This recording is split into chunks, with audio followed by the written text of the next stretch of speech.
Bonjour les amis, dans cette nouvelle vidéo, nous allons faire l'algorithme sûreté union.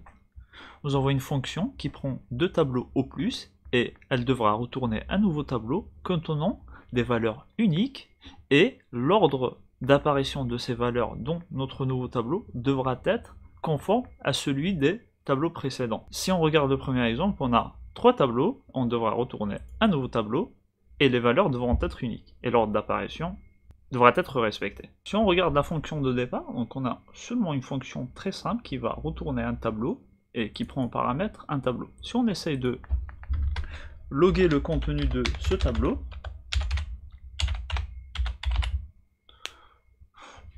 donc on voit qu'il ne récupère que le premier argument passé à notre fonction. C'est un petit peu embêtant. On pourrait être tenté de faire par exemple ceci. Voilà, donc je pourrais rajouter un EAR2 et un EAR3 et puis loguer leur contenu. Donc là ça résout le problème, mais si par exemple on regarde ici, on n'a que deux arguments qui sont passés à la fonction, donc c'est un petit peu embêtant. Donc l'idée c'est de utiliser une astuce afin de récupérer le nombre d'arguments de manière dynamique. Donc pour faire ça, en JavaScript c'est très facile, on a un paramètre qui s'appelle le restParameter. Donc il s'agit tout simplement de 3 points, ce qui veut dire qu'il va représenter le nombre indéfini d'arguments sous forme d'un tableau. Donc l'idée c'est qu'on va récupérer un tableau et à l'intérieur on aura tous les arguments qui seront passés à notre fonction.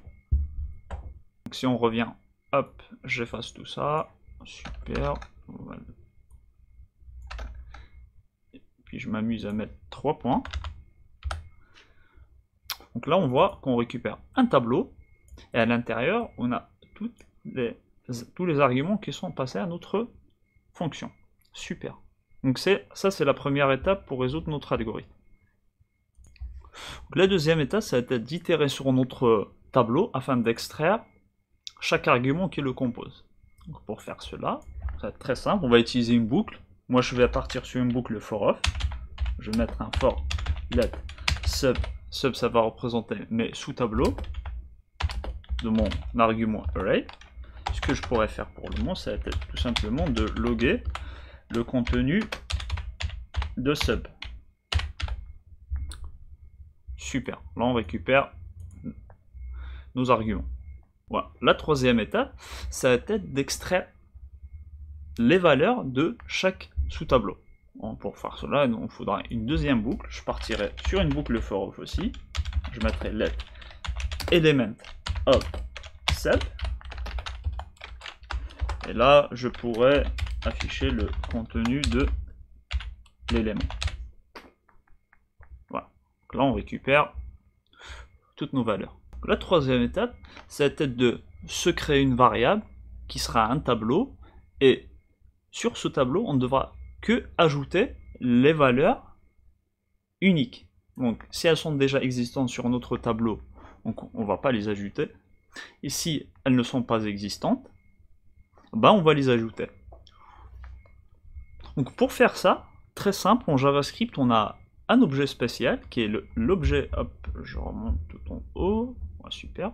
Donc on a un objet set qui permet de stocker des valeurs uniques de n'importe quel type. Donc on a un exemple, pour l'instancier, on fait tout simplement new set et puis on lui passe les valeurs qu'on veut.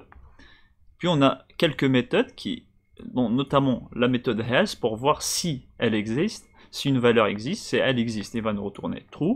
Si elle n'existe pas, il va nous retourner false. De la même manière, on a aussi, si on descend un petit peu, voilà. Donc on a la méthode add, ce qui peut dire qu'on peut ajouter des valeurs à notre set. Donc, si on revient sur notre algorithme, donc on va créer une variable, donc une constante, je vais l'appeler set, et qui va être un nouveau set, et puis je lui passerai un tableau comme valeur par défaut. Ce qu'on pourrait faire ici, ça va être tout simplement de mettre une condition, on va dire si notre set, s'il n'a pas l'élément en question, tout simplement on va l'ajouter avec la méthode add. On va mettre set.add l'élément en question. Si on essaye de voir ce que notre set contient, on pourrait faire ceci. On va mettre un set.forEach. Donc on récupère un élément. Et pour chaque élément qu'on va récupérer, on va afficher sa valeur. Voilà, super.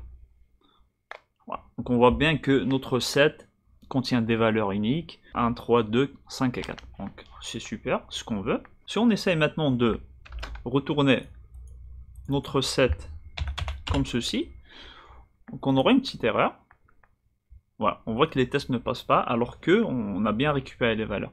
Ce qu'il faut savoir, c'est qu'on devra retourner un tableau. Ce qu'il faut faire pour retourner un tableau, c'est très simple. Donc on va mettre un tableau, on va déstructurer notre set avec 3 points. Donc là, si on relance les tests, les tests sont passés, l'algorithme semble fonctionner. J'espère que cette vidéo vous aura plu et à une prochaine fois.